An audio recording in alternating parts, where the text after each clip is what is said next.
La exposición que hoy abrimos en el puerto de Sagunto es la exposición de Forges que reúne la esencia de lo que es este autor, porque es una retrospectiva, es decir, recoge trabajos de su obra a lo largo de su trayectoria y son los elementos que más le importaban y que más repitió, por decirlo así, a lo largo de todo su trabajo. Es la igualdad, por ejemplo, de los primeros autores que empezó a hablar de igualdad en el ámbito del humor gráfico, es el medio ambiente, por ejemplo, o es también el ámbito de la cultura, donde la lectura especialmente era una preocupación que a lo largo de toda su carrera mostró en su trabajo.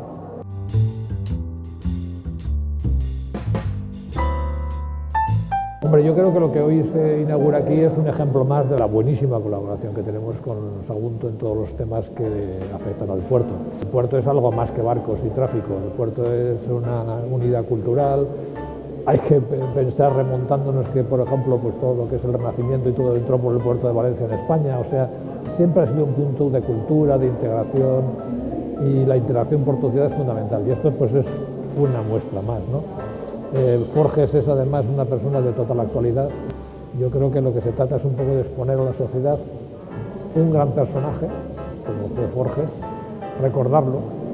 ver que sus mensajes calen, porque en el fondo lo que quería Antonio era que la sociedad tomara conciencia de esta problemática, y yo creo que lo mejor es hacer esta exposición, que vengan a verla y que, bueno, pues la gente joven y los no tan jóvenes pues vayamos tomando conciencia de toda la problemática que él quiso expresar a lo largo de su vida.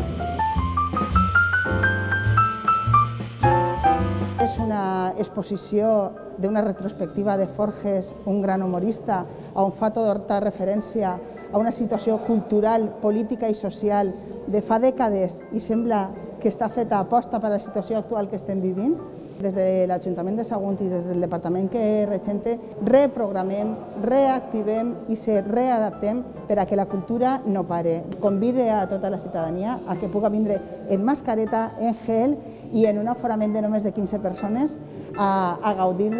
d'aquesta exposició. És una oportunitat, pense, única. Més enllà de l'humor, la veritat és que té aquest contingut de reivindicació i de reflexió respecte a diferents temes socials. Fent una revisió de tot el seu treball, la veritat és que el primer que et xoca és com molts d'aquests temes que ell tractava encara estan de rabiosa actualitat. El que toca ara és no deixar que això es perga, sinó continuar en aquestes mateixes reflexions i també, per suposat, posant el valor d'aquest gran artista que va ser Forges. Així que donar les gràcies a totes les parts que han fet possible que aquesta exhibició estiguera avui així a Sagunt i particularment, per suposat, a l'Autoritat Portuària de València.